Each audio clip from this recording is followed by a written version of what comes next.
Hello guys, today we're headed to Danjugaran Temple Complex in Wakayama. So this place is one of the oldest spiritual sites dito sa Japan. And I was lucky enough to be invited by one of our friends. And I can say in my own native language, nakamaymayat or nakapinpintas. So guys, ito po yung video and I hope you like it and enjoy watching.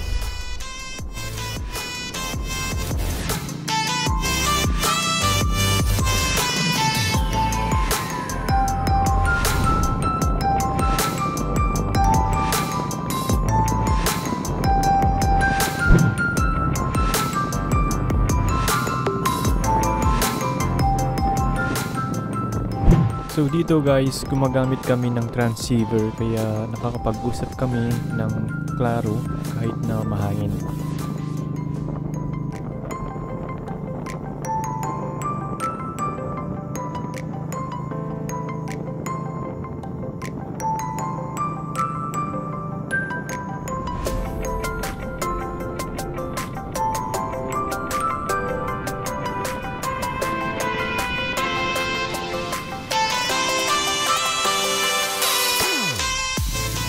So finally, after about an hour or more, nandito na tayo guys sa lugar na kung saan pinatayo yung mga luma at mga malalaking templo. So panoorin nyo to guys kasi mapapaisip talaga kayo kung paano nila ginawa yung mga strukturang ganito yung sinaunang panahon pa. Ang gate daw na to guys is nasira noong 1843. So pagkalipas ng 171 years, that was 2014, saka ulit pinatayo. And after that, April 2, 2015, saka nagkaroon ng isang ceremony. Ito naman guys yung kondo. Hindi yung kondo sa Tagalog ha. Nagkaroon na din to ng 7th reconstruction. At natapos yun noong 1932. So almost a century na din siya.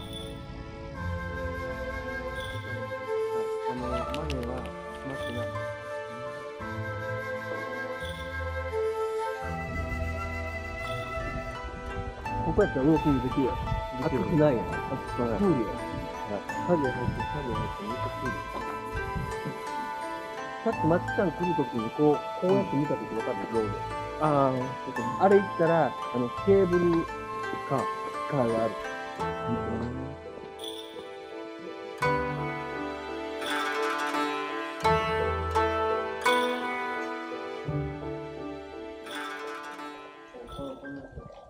So dito guys, ini-explain niya na meron daw yung mga samurai na nakalibing dito sa lugar na ito.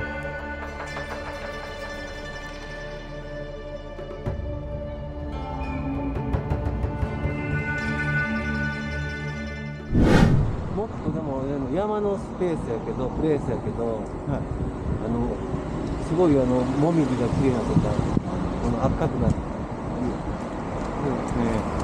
ところがある。行くんか？何か分からへんけど。分からないな。そっちは？向こうからずっと来れたんやったの。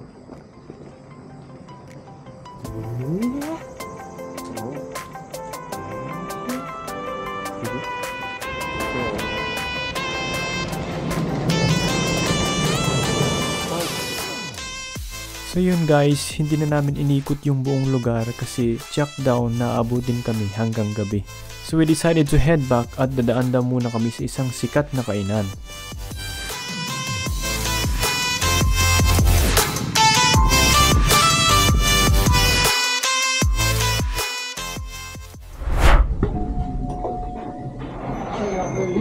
Hi.